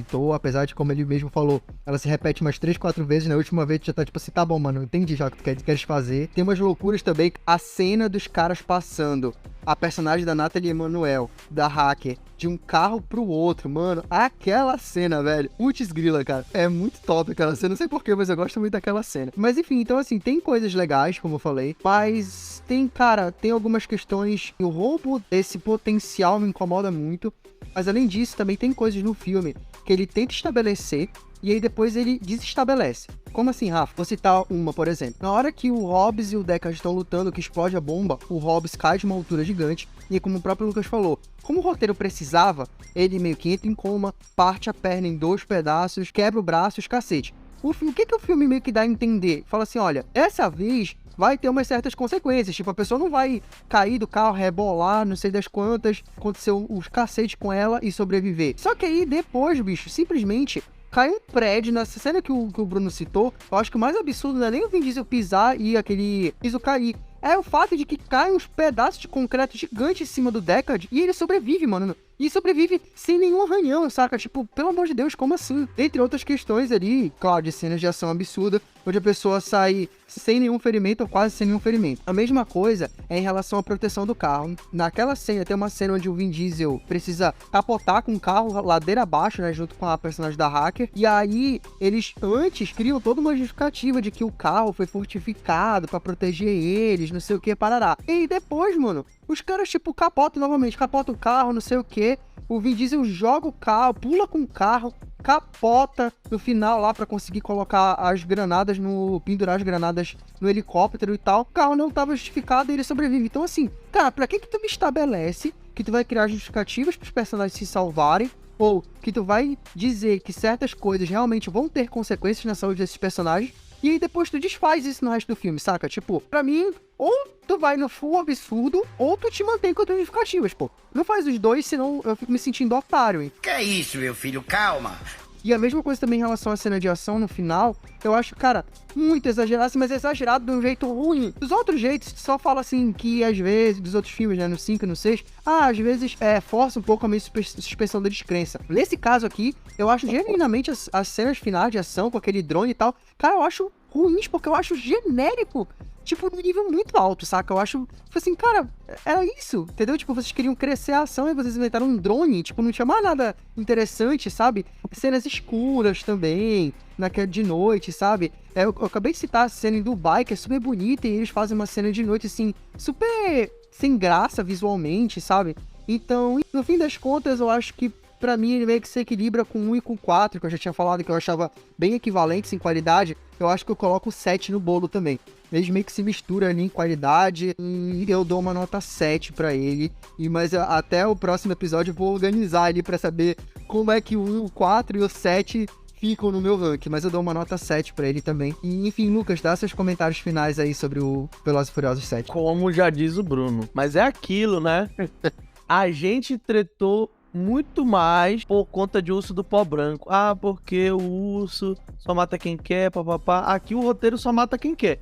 Só se machuca quem o roteiro quer. Ah, mas tudo bem, Velozes e Furiosos. Bem, independente, vou ser chato e vou trazer polêmica. Mas como também diz o Bruno, o filme é divertido, é legal, né? A gente traz boas cenas de ação. Eu não falo assim, viado. Mas eu gostei muito, cara. Eu gostei muito desse Guardiões da Galáxia 2.5, tá? Eu gosto bastante. Não, é Guardiões da Galáxia, porque aqui você tem o Groot humano, que é o Vin Diesel, né? Com a voz do Groot. Ele tem a voz igualzinha do Groot. Se não falar que é a mesma voz, mentiu, né? Você tem o Ego, aqui o Kurt Russell, aqui, né? O Ego, quando ele ainda tá namorando com a mãe do Peter Quill. O Peter Quill só não aparece porque ele ainda não nasceu, né? Porque o Ego ainda tá na Terra, então eles ainda estão namorando. Todo filme... Ele tirou um bico, né? Todo filme é um James também. É, o James também, exatamente. O Ego tava tirando um bico de agente federal. Apesar de dinheiro. Exatamente. E inclusive tem uma aparição da Isha, né, que é a líder dos soberanos, que agora vai ter uma participação maior nesse terceiro filme de Guardiões da Galáxia. Ela aparece aqui também, quando eles estão lá na festa em Dubai, aparece a Isha lá de dourado também. Mano, mas assim, como eu falei, a caracterização de Dubai é muito boa, cara. É muito diferente da caracterização do Rio. Mas é porque, como eu tô falando, os produtores, eu acho, os redatores, eles amadureceram nesse filme em questão, pelo menos de caracterização. É outra época também, né? Bem, mas eu gosto bastante, agora falando sério, de Velozes 7. Por mais que realmente ele tenha essas falhas de roteiro, etc. Eu acho que, pelo menos a primeira parte do filme, ela é bem divertida. Entra no tópico que eu falei no filme anterior. Talvez é algo que o Rafa se incomode lá no final. O filme de Velozes, pra mim, ele tem que ter 1h30, 1h40, no máximo ali 2 horas. Esse filme ele tem quase 2h30 de filme. E aí chega no final, você já fica um pouco cansado, já fica arrastado, repete muita cena de ação. O filme ele abre um pouco de mão a comédia e o drama, até o Rafa citou um pouco de dramas ali, de tramas que foram deixadas de lado, pra tomar muita parte essa ação frenética o tempo todo, ação e ação. E até deixa um pouco, de certa forma, a família escanteada. Ele lembra quando é conveniente pro roteiro que a família existe. Por exemplo, no começo ali, que eles, vamos pegar o Han e vamos trazer pra cá, e aí no final acaba que é uma desculpa pro Toretto se encontrar ali com o Shaw e eles se enfrentarem, ter toda aquela cena de ação. Então, meio que aqui a família, claro, nos outros filmes também, mas aqui a família é usada como base pra ter cenas de ação. Só que nesse filme é muito mais usado pra isso. E acaba sendo escanteado o drama, a família e tudo aquilo que a gente gosta nos outros filmes pra só ter ação frenética o tempo todo. E aí entra justamente no quesito. James Wan, ele é um diretor bom realmente, ele tem todo o jeito dele, a personificação de direção dele única, mas fica cansativo. Depois de tanta cena repetida, é como eu disse, comparando com Justin Lin, O Justin Lin, ele não repete tanto, mas ele também não traz tanta inovação. Já o James Wan, ele traz inovação, mas ele já repete demais. Então, fica um pouco cansativo quando você chega no final. Não deixa de ser um filme, como diz o Bruno, divertido, né? Não deixa de ser um filme legal ali, que você te tira boas risadas, te tira momentos ali de pular da cadeira. Realmente, Velozes cresceu bastante, cresce até demais. E vamos ver o que tem pela frente aí, que o 8 e o 9, pra mim, é completamente novidade, essa loucura que vai se tornar Velozes e Furiosos. Então, nota pra esse filme... minha nota pra esse filme vai... Cara, é difícil dar uma nota pra esse filme, cara. É difícil dar uma nota, porque ele tem a parte emocional do final. O final me pega demais. Tu chorou, cara, nesse final? Claro, não tem como, né? Não Também, seria... cara. Tu acredita que o Rafa não chorou, mano? Ah, mas o Rafa, ele não chora com nada. Ele é robô. Esse Ele é cara robô. não tem coração, bicho. O cara não tem coração, velho. O cara não chorou. Uma pergunta, você chorou quando você viu a primeira vez no cinema? Não chorei. Deu vontade, deu um nó Cara, na não tem garganta. coração. Deu um nó na garganta, assim. O olho até chegou a dar aquela brilhada, sabe? Mas não chorei, não. O cara não chorou, mano. O cara não chorou, velho. O cara não chorou. Aqui eu já aproveito até nosso podcast pra dar um recado pra Evelyn. Evelyn, se você que escuta a gente aí no dia do seu casamento, se o Rafa não chorar, é normal, tá? Ele realmente não chora, tá? Mano, porque, tipo assim, é uma coisa que eu já falei. Se tu vê a tua esposa, tua noiva, vindo na tua direção, de vestida de noiva, e tu não chorar, cara, puta que pariu, Rafa. Eu vou dar ele um tapão e tiro. Não tem nem, pra mim não tem nenhum. Eu queria chorar numa situação dessa, entendeu? Tipo, não faz nem sentido. Eu vou fazer. Caralho, mano. Vocês sabem disso. Você tá numa cena dessa? Não, vocês sabem disso porque vocês estavam lá no meu casamento. No meu casamento, Mano, eu chorei. eu não chorei quando vi minha esposa vindo. Até mas porque foi ela que viu eu vindo, né? Mas não tem. Mas vocês estavam lá, pô. Não teve aquele tan. Vocês estavam um do lado do outro. Eu chorei vendo vocês casar. Entendeu? Mas esse bicho não chora por nada, cara. Se vocês já tiverem acabado Olha com que o exposé, o Lucas pode finalizar a história dele, viu? Bem, mas Não, e cara. pra mim, como eu disse, é difícil dar uma nota pra esse filme por causa do quesito emocional. Porque o filme em si, ele realmente, como eu disse, ele é cansativo, mas ele é dramático, ele tem ação boa. Cara, que complicado, você me deixar numa saia justa aqui, velho. Mas vamos lá, eu vou dar uma nota aqui por alto, provavelmente serei crucificado, mas eu vou dar uma nota C, eu vou dar uma nota 6, eu vou dar uma nota 6 de 10. Vai na mesma nota do filme 6. Ai, cara, que complicado. Mas é por isso, o filme ele é bom igual o 6 por causa do drama, mas ele é ruim igual o 3 por causa da ação repetitiva. Cara, não seja técnico, cara. Seja emocional. Que Parece um complicado. Rafa, parece um Rafa. 6,5. Parece um Rafa da vida. 6,5. Põe o 7 aí, cara. Põe aqui no 6,5. Vamos. Põe que não merece um 7. Não, vamos negociar, né? Olha, 6,5, fechou? 6 é o número da besta, cara. 6 é o número da besta. Nada a ver. O quê? Que 6 é o número do besta. 6 é o número do besta. 6,5, pô. 6,5 é meio besta, pô. Pô, depois dessa discussão de altíssimo nível, exposé, piadas, tretas e etc., chegamos ao fim de mais um episódio do nosso queridíssimo Triângulo Nerd Podcast. Galera, tá sendo divertidíssimo gravar isso aqui com meus amigos. E tá sendo muito legal também ver que a gente cresceu em números. Nós tivemos bons números pro nosso episódio de Velozes e Furiosos 1 e 2. Tivemos bons números pro nosse episódio de Guardiões da Galáxia. Se você tem alguém novo aí nos escutando que chegou por esse episódio, ou que tá ouvindo nós pela primeira vez, seja muito bem-vindo, fique conosco, ouça outros episódios, nós temos outras coisas muito legais já feitas e vindo aí também pra vocês. Se inscreva no nosso canal no YouTube, procure nosso Instagram, é tudo Triângulo Nerd Podcast, procurem, nos sigam por lá, nos sigam também no Spotify, Triângulo Nerd Podcast, continue nos acompanhando, ouvindo nossos episódios, fiquem ligados, nós normalmente soltamos episódios às terças e sextas, ainda que haja alguma variação devido à nossa correria, já que nós mesmos editamos os episódios, mas de modo geral nós agradecemos muito pela companhia de vocês, para quem nos ficou até o final nos escutando neste episódio. Aquele abraço carinhoso de nós três em você, até a próxima, e eu vou passar para os meus amigos se despedirem. Lucas. Galera, muito obrigado por todos vocês que estão nos acompanhando, realmente, estão nos ajudando a crescer aos poucos, de degrau em degrau, nós vamos crescendo e acreditem, a cada degrau, a cada passo que a gente dá adiante, à frente, a gente fica muito, muito satisfeito. Então, cada um de vocês realmente é muito especial pra gente. Então, muito, muito obrigado por tudo isso. Esse episódio, ele não foi assim como os filmes, tão veloz, mas realmente deve ter sido muito curioso, né? Porque o que teve de polêmica e de treta entre a gente, mas foi muito bom, independente, eu tô gostando muito realmente de fazer esses episódios. E é isso, fiquem com o nosso adeus, ou melhor, dizendo até mais. É isso aí, galera. Eu gostaria de dizer que fica a hashtag aí, Bruno Careca. Chegou aos 100 inscritos, eu fico careca.